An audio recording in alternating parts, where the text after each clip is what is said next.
হাইরে সভ্য সমাজ। 5টি তরতাজা শ্রমিকের প্রাণ চলে যাওয়ার পরও অভিযুক্ত ইটভাটা মালিককে বাঁচাতে একাংশ লোক পথে নেমে গেল। বৃহস্পতিবার রীতিমতো হালাহালি বাজার এলাকায় ইটভাটার শ্রমিকদের উস্কিয়ে রাস্তা অবরোধ করানো হলো। সর্বত্র নিন্দার ঝড়। মানবতা কি ক্রমেই লুপ্ত হয়ে যাচ্ছে? 5টি অসহায় শ্রমিকের প্রাণ চলে যাওয়ার পরও একাংশ মানুষের পথ অবরোধ ঘিরে উঠছে সচেতন মহলে প্রশ্ন।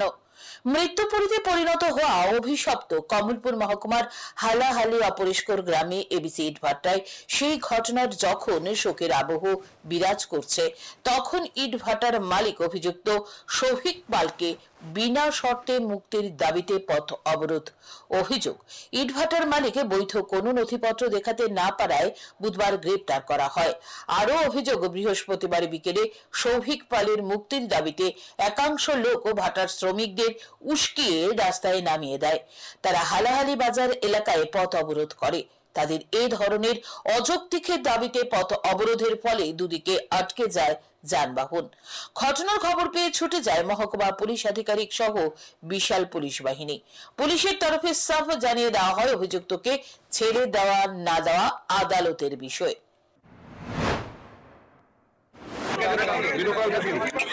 আমি সবাইরে বারবার বলতেছি, ছাড়া না ছাড়ার বিষয় কোর্টের ব্যাপার। তবে পুলিশের কাছে যেটা আমি বলতেছি, এই রোড ব্লকে আইনগত অপরাধ। মানুষের, আমি ভিডিওর মধ্যে বলেছি, অনেক মানুষের কষ্ট আছে, অনেক মানুষের কষ্ট আছে। অটো ড্রাইভার আছে, হসপিটালের লোক আছে, বাজার করতে এসে আছে, যারা ক্রেতা বিক্রেতা সবাই এনা ভাইসে দিছে। আমি আপনাদেরকে রিকোয়েস্ট করতেছি যে আপনারা এটা বন্ধ করেন। জানা গেছে, ইটভাটায় চিমনি ভেঙে পড়ার ঘটনায় 5 শ্রমিকের মৃত্যুর ঘটনায় বুধবার রাতে পুলিশ গ্রেপ্তার করে 2 জনকে। এরা হলো ইটভাটার মালিক ও ম্যানেজার।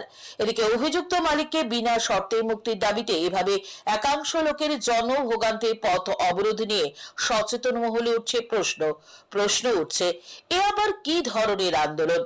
যেখানে 5টি প্রাণ চলে গেল, সেখানে সহানুভূতি না দেখিয়ে উল্টো অভিযুক্তকে ছাড়াতে রাস্তায় নামছে একাংশ স্বার্থান্বেষী লোক। Bureau report, news today.